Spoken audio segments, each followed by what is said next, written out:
to 4 years, renewable ones based on performance. It also provides for the qualifications of the trustees, tenure of office, procedure for removal or vacation from office, as well as a filling of a vacancy in the board. It also provides for powers and functions of the board, committees of the board, remuneration of the trustees, as well as the conduct of the meeting of the board. Part 3 of the bill contains provisions on the administration of the scheme and provides for the appointment of the fund manager and the custodian. It also sets out functions. The functions of the administrator are also set out. Further, the part provides for membership of the scheme without a sponsor, the vesting of benefits, and withdrawal from the retirement savings accounts and retirement from the service, among others. Part 4 of the County Government's Retirement Scheme Bill contains the finance for recovery of deductions from employers and the general penalty clause. The part also contains a provision on the making of regulations and gives this power to the board in consultation with the Cabinet Secretary. The repeal of the Local Authorities Provident Fund Act is also provided for in this part. This part also contains the provisions exempting members of the scheme from contributing to other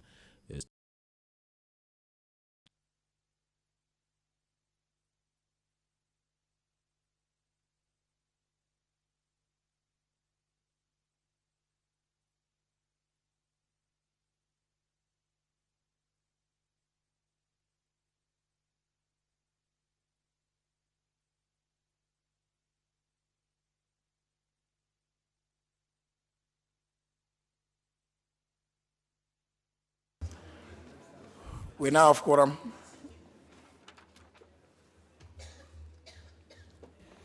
Order number 1, administration of oath. Order number 2, communication from the chair. Order number 3, messages.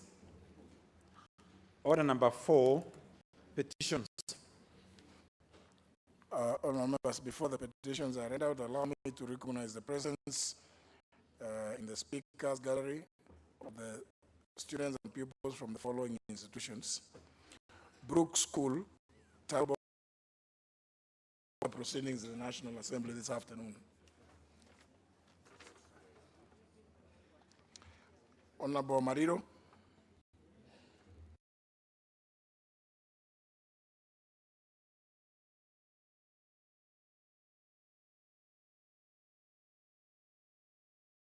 Are terrorizing residents of Kamweje, Matweku, 18, Lufere, Wagwashe, and Oromoran.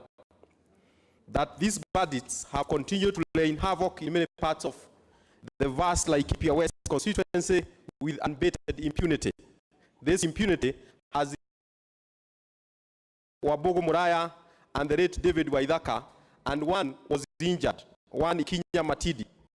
That further on 6th May, the same bandits shot Joel Kamau in Matweku and Caroline Shemutai of Wagwashe, leaving them with very serious injuries. That further on 22nd February, 2 recommends establishment of more anti-stock theft unit ASTU stations, and more specifically, establish an anti-stock theft unit permanent base in Kamweje and Wangwashe.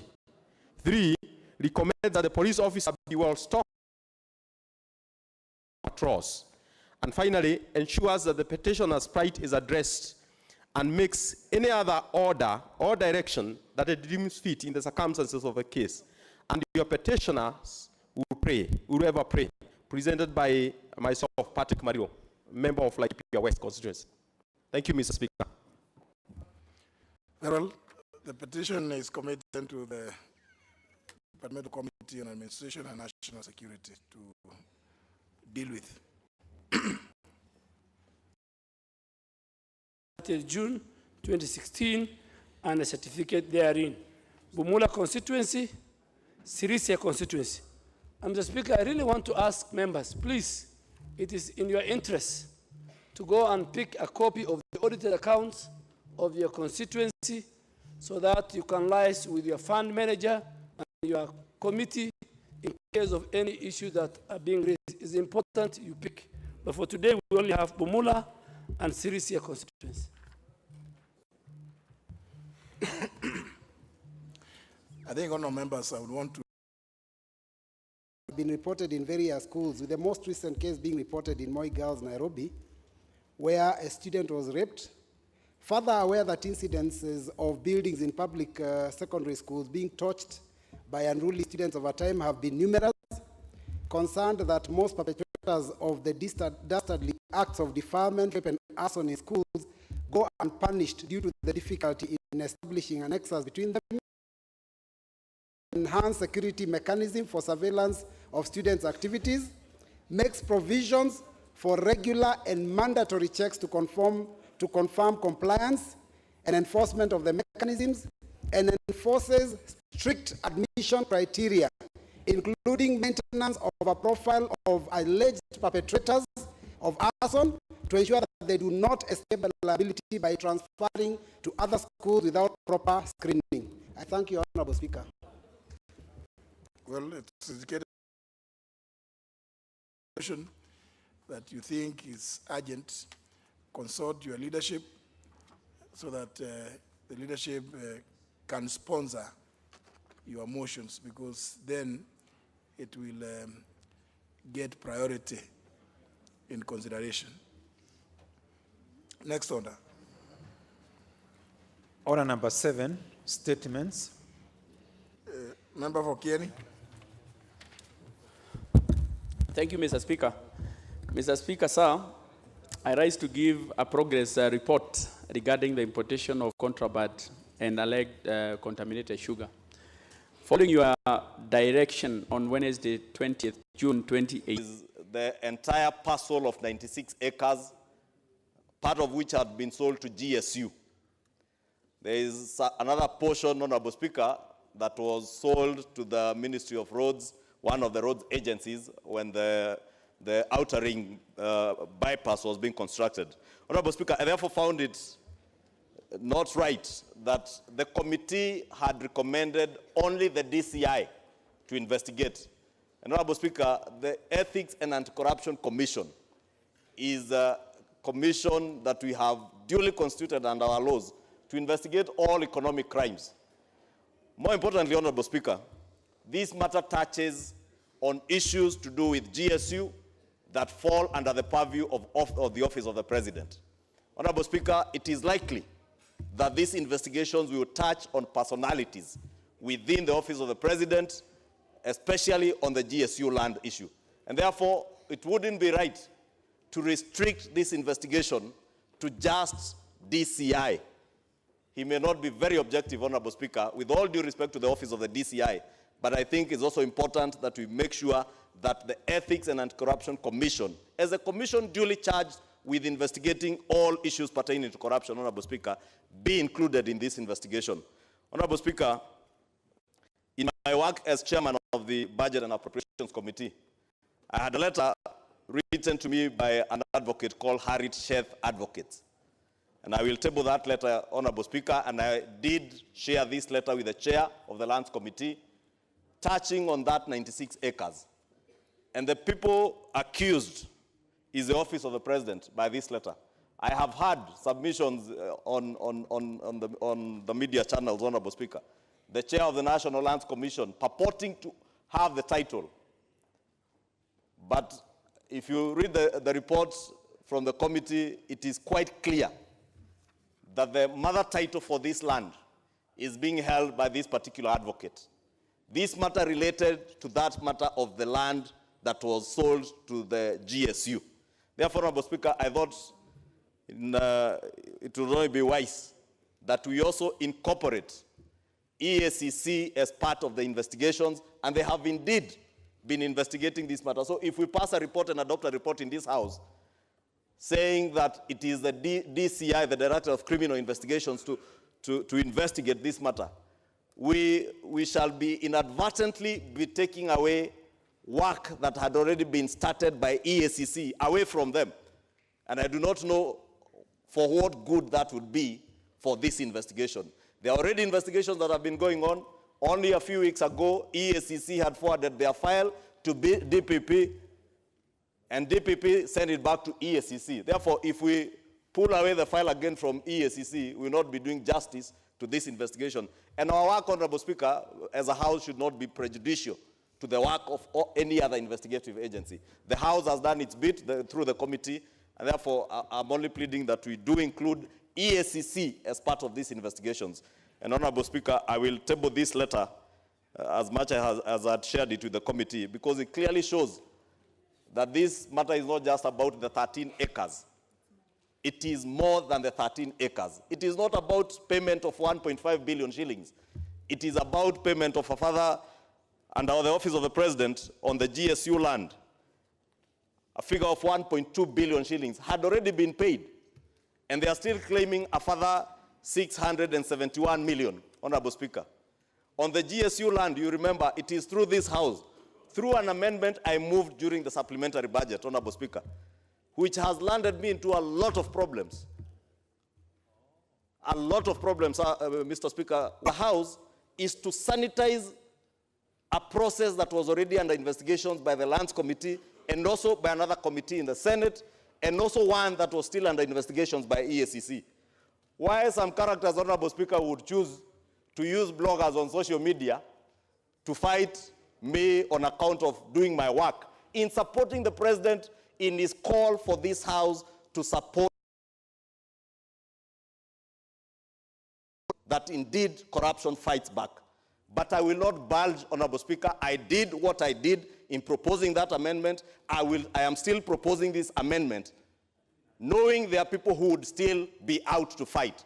But we must stand to defend what is right in this country. We must support His Excellency the President in his call that it shall be business unusual. If we continue carrying on our business as usual, Honorable Speaker, we will lose in this fight against corruption. The FC is removed from one of the named investigative agencies in the country. The correct position, and this House must uphold the law at all times, is that EACC is one of the investigative agencies in the country, and therefore it must be accorded the due respect. It must be accorded the terms of reference conferred on it by the law, so that it is allowed at all times to do the work it is supposed to do. So in view of this, and in view of the report which we have with us, which says that the investigations would continue with only one arm of the investigative agencies, it is important that we make the amendment and we name EACC as the agency that will continue with the investigations from where they have reached. With those remarks, I urge to second and support the proposed amendment.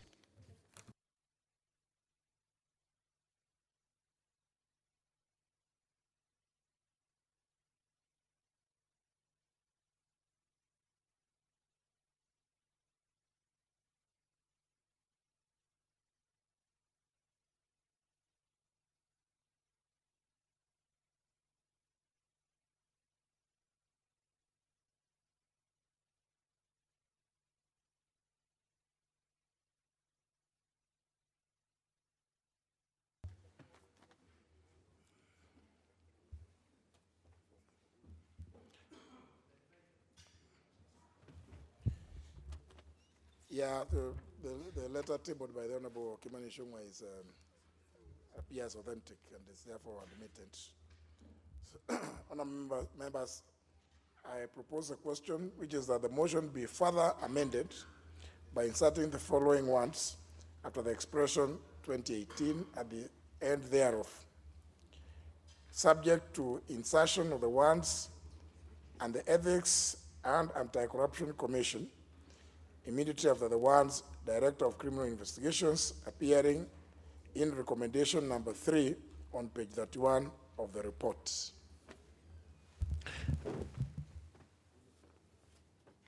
Any members propose contributing to this?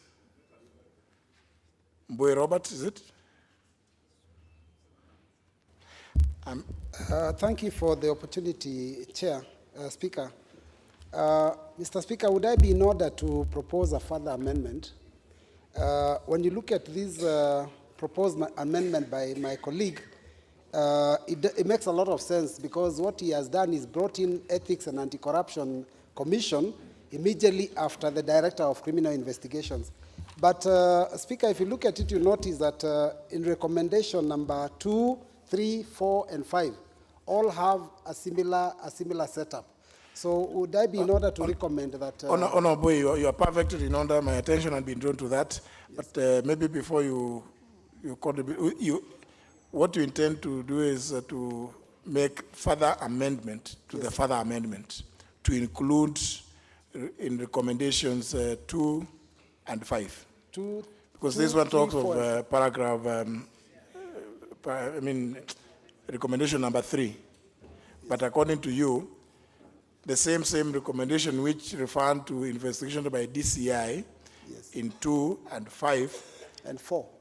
4 and 5 should also read the EACC also.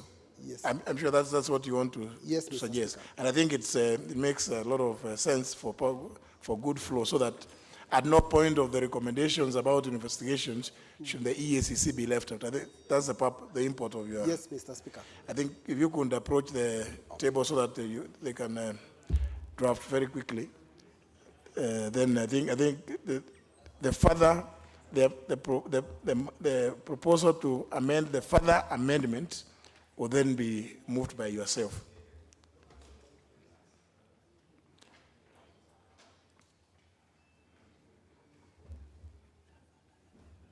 Maybe another member could be contributing in the meantime to the proposed amendment. Do I see the member 00 number 1? He hasn't. He's already. You see, you are. I know you contributed to the main motion, but yes, but that's you are Office of the President, and now that this matter touches on the Office of the President, it will be very difficult for the Office of DCIO to do a perfect job. And knowing that Ethics and Corruption Commission is an independent commission, as we presume that it is independent, we are sure it will assist in this particular investigation. Honorable Madam Speaker, I also want to be very categorical on what Honorable Ishungwa has said, that corruption fight back. Whether you belong to my party, or you belong to my community, or even if you belong to my clan, whether you are a woman, whether you are a man, whether you are a person with disability whom I represent this assembly, let me assure you, the fight against corruption will not have any sacred cow and will not have favorism. We will not have friendship. We will fight corruption. So, Honorable Speaker, I do support these amendments. Thank you. Let's have another member on that amendment before Boy gets ready. The Honorable Member for Central Imenti. Kirima Goshi, you want to speak? Yes, Madam Speaker. Madam Speaker, I take this opportunity to support the motion on the amendment as it is, whereby, Madam Speaker, anti-corruption body is so important and it is independent by itself, and it should have been included. One is found to be charged with any action which may lead to fraud, like in this land matter, because, Madam Speaker, in 2013, it shows very clearly that acquisition was properly done. And if acquisition by the government was properly done, and the schools in that part of land have been there for more than 12 years, it's common knowledge, as it is in common law, that the moment you stay in a piece of land for over 12 years, that land turns to be to the person who has been occupying it for that 12 years through common law. And as for that, it must have been known for that. Adverse possession, common law, adverse possession. It should have been known for that, for those people who are compensating. So that's why anti-corruption body should be involved to see if the people who are investigating speaking to the further amendment by Honorable Ichung'wah. Thank you so much, Madam Speaker.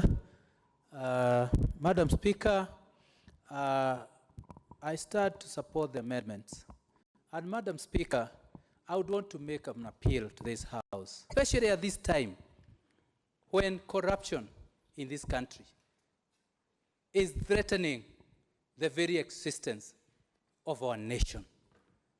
And it is very important to support EACC in all its endeavors. We know that corruption is not easy. We know that corruption fights back, as the chairman has said, and we know that it will take a lot to fight corruption in this country.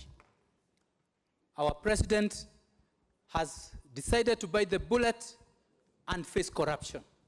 And the best we can do as a house that is representing the Wajiko, as a house that is there to make laws, is to support an institution like EACC.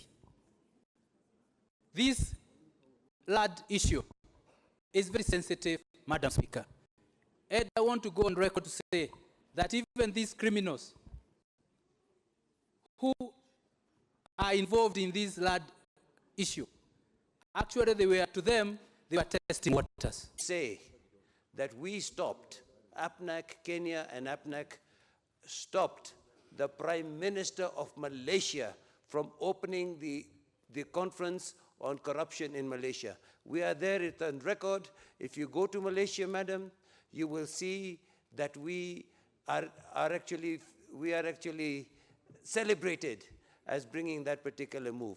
So we must stand firm and say that EACC, the institution, must be supported at all. That's it. Honorable Boy, are you ready for the further amendment? Yes, honorable members, we have a further amendment to the further amendment that was made by the Honorable Ichung'wah, and it's actually an amendment to an amendment. So we allow now Honorable Mbui to move the further amendment to the further amendment that was made by Honorable Ichung'wah Kimani. Thank you, Madam Speaker. Honorable Speaker, I beg to move that the proposed amendment be amended by deleting the words appearing in all the recommendations that they have proposed. So I beg to move and request that you allow my colleague Honorable Kimilu to second. Honorable Kimilu to second the amendment now by Honorable Boy. Thank you, Madam Speaker, for giving me this opportunity. And let me take this opportunity to second the delete of that paragraph. Thank you. Very well, very well.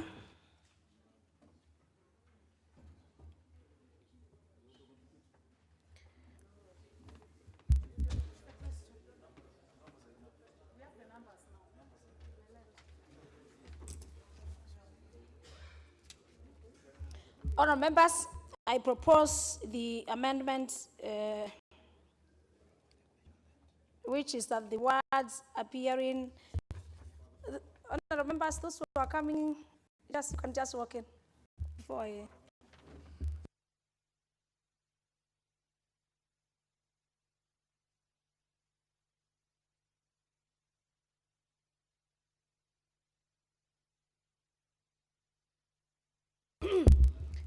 The honourable member, just have your seat.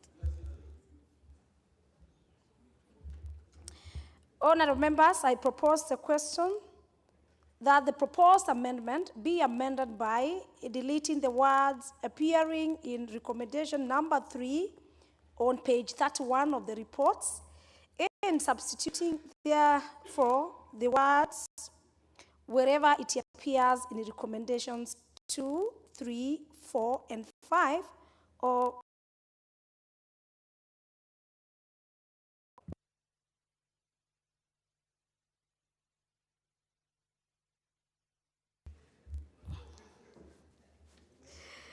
Other members, I move to put the question, which is that the proposed amendment be amended by deleting the words appearing in recommendation number 3 on page 31 of the report and substituting thereof the words wherever it appears in recommendations 2, 3, 4, and 5 of the report. Will as many as are of this opinion say aye? Aye. As many as of contrary opinion say nay? Nay. The ayes have it.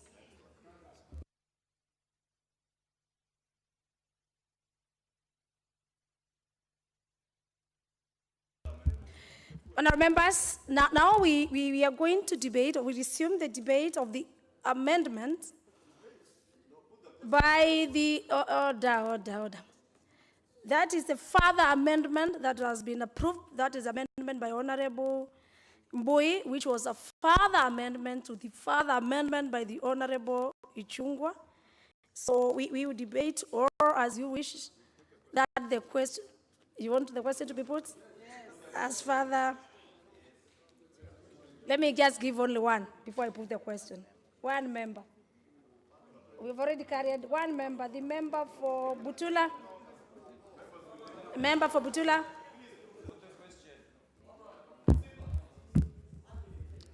Honorable Musimba, give us a minute. We need to. Thank you, Madam Speaker.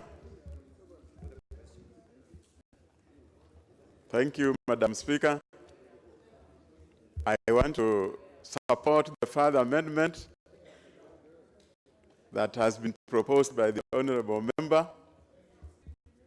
Madam Speaker, it is important that we support the president in the fight against the corruption.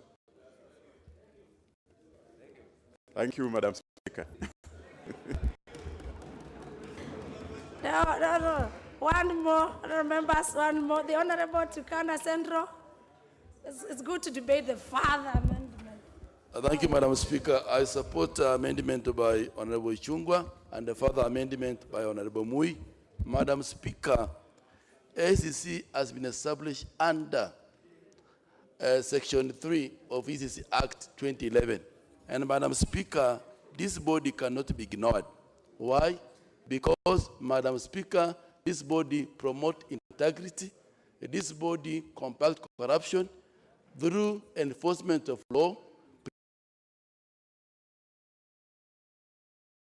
Is that the motion be further amended by inserting the following words after the expression 2018 at the end thereof, subject to insertion of the words and the Ethics and Anti-Corruption Commission immediately after the words, wherever it appears in recommendations 2, 3, 4, and 5 of the report. Will as many as are of this opinion say aye? Aye. As many as of contrary opinion say nay? The ayes have it.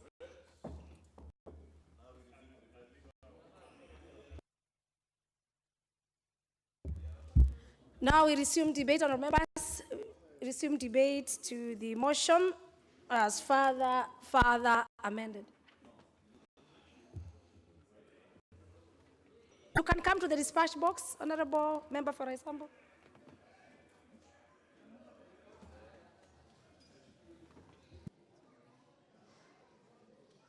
Our systems are down, but you can use the dispatch box.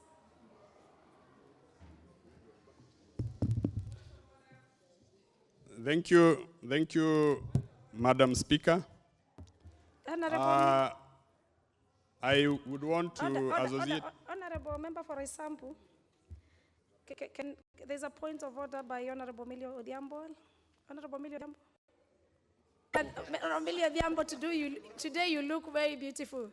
We must appreciate it, but there's a procedure, and you know the procedure to follow. If you follow the procedure, you will be advised accordingly. Yes, Honorable Member Sambo. Thank you, Madam Speaker. I wish to associate myself with the sentiments of the members who have spoken in supporting this motion and this report by the committee with all the amendments that have been passed. Madam Speaker, I have the benefit of knowing driving primary school and Ruaraka High School, in that before the Kasarani constituency was split and it gave birth to Kasarani, created when the 93 acres of land were subdivided and approved by the County Council of Nairobi. Madam Speaker, the 13 acres where these two institutions lie was one of the requirements to allow the subdivision of that parcel of land. It was a prerequisite such that the approval of that scheme would not have been allowed by the Department of Nairobi City Council without setting aside these 13 acres for public utility.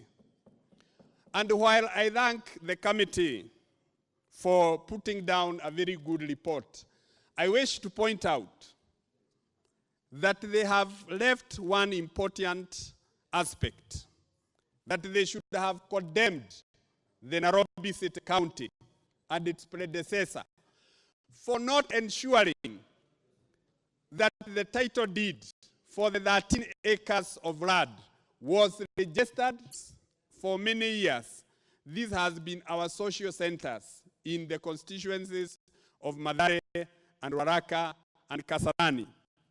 And the constituents there must be dismayed that 3 years after, somebody can come and claim from the government of Kenya to be paid anew for the two schools.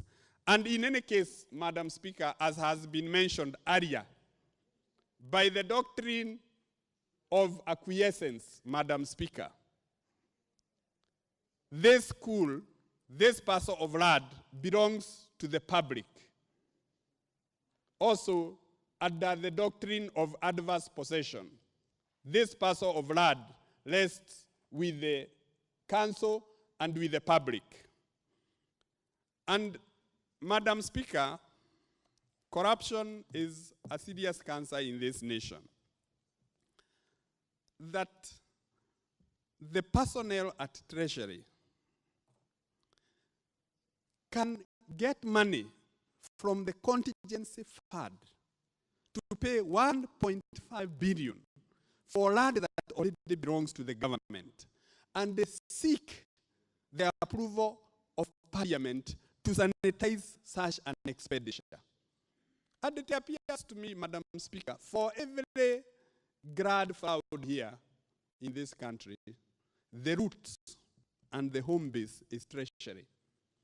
Madam Speaker, this house is useful in fighting corruption. And it would be very sad for this country and for the members of Parliament to say that they are incapable of fighting corruption. I say so because all departments in this country, in government, whether in the judiciary, in the executive, they are oversighted by one committee of Parliament or the other. Such that, Mr. Speaker, it behoves upon this House to take responsibility for corruption. Madam Speaker, it is time members of Parliament get to fix and oversight strongly the departments of government falling under them. And this is the only way we are going to fight corruption in this country. And we cannot say that these companies that have been paid this money are faceless. Money does not leave Treasury and go to the grave. It goes to somebody's account. We have EACC, we have DCI. We should know in whose account this money went. Honorable Member for Raisambu, there's a point of order by the member for Taveta. Yes. Just come and use the dispatch. You can notice your machines are not, as you're aware, the Parliament is undergoing thank you, Madam Speaker. check out so that we can go fully into technology. Yes. Thank you, Honorable. Madam Speaker. I think what Honorable Member is raising and the motion we are discussing this afternoon, Madam Speaker, is a motion that is of very high importance on matters land in this country, Madam Speaker. So what is that? Where I come from, Madam Speaker, issues of land are very sensitive. And therefore, sitting here with no quorum in the House, So what is out of discussing issues of land, I want to say that there is no quorum in the House, and therefore this motion is, we should not debate this motion that is so pertinent on matters land in this country. Thank you.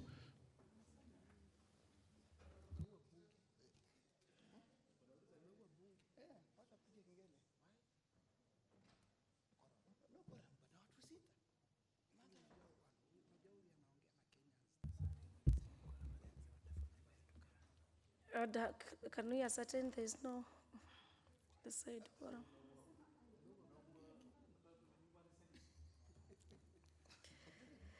And from where I sit, honorable members, in fact, I thought he was saying the honorable member for Roysambu was out of order. There's an issue.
taifa, ambapo sasa hivi hakuna shule yote inaendelea kutokana na idadi ya ambapo baada ya kubainika kwamba hakuna idadi ya kutosha ya wabunge kuendelea kujadili suala la linalohusiana na ardhi katika eneo la Roysambu hapa jijini Nairobi.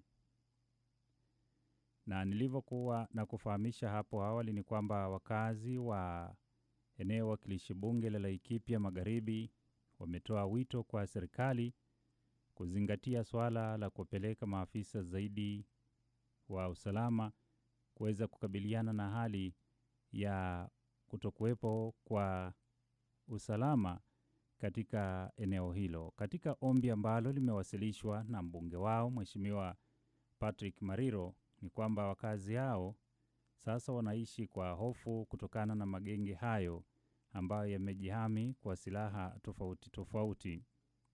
Mbunge huyo amesema kwamba katika siku zilizopita wakazi hao wamekuwa wakiishi katika hali ya amani kabla ya kutokea kwa makundi hayo, na kiwango cha hali ya kutokuwepo kwa usalama kimesababisha vifo na baadhi ya watu wamehama makwao, baadhi yao wakiwa na majeruhi ya viwango tofauti tofauti. Alisema kwamba baadhi ya wakazi katika eneo wakilishi bunge la Laikipia Magharibi na pia kaunti nzima ya Laikipia wamelazimika kuondoka sehemu hizo na hivyo kuhujumu hali yao ya kujipatia riziki na pia biashara miongoni mwa shughuli zingine. Kisa cha hivi majuzi serikali ya kaunti ya Laikipia. Aidha, Mariro ametoa wito kwa bunge la taifa kutoa mapendekezo ya kuanzishwa kwa vituo mbalimbali vya maafisa wanaokabiliana na wizi wa mifugo, na pia serikali izingatie swala la kuwaajiri maafisa zaidi wa ziada wa polisi katika eneo hilo na kuimarisha doria kwa kuwapa maafisa hao magari ya kuhudumu katika eneo hilo, sambamba na kuimarisha hali ya barabara ambazo kwa sasa zinafanyiwa ukarabati katika eneo wakilishi bunge la Laikipia Magharibi, kaunti ya Laikipia. Na awali kamati zote mbili, kamati ya kilimo na vilevile kamati ya masuala ya biashara, ambazo zimekuwa zikifanya uchunguzi kuhusiana na uagizaji wa sukari humo nchini,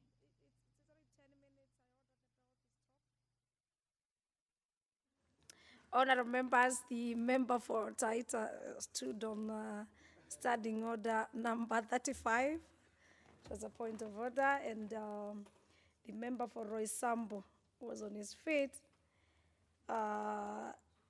So pursuant again to the same standing order number 35-2A, and giving direction that the order for Roysambu, in the next sitting, you will have a balance of 4 minutes to speak to this report, as you were interrupted on point of order by the member for Taveta, Undanyi, which is in Taveta County, which actually you were not out of order as a member. So, order members, order. Honorable members, pursuant to standing order number 35-2A, and the time being 4:42 p.m., this House stands until Tuesday, 3rd July 2018 at 2:30 p.m. I thank you all.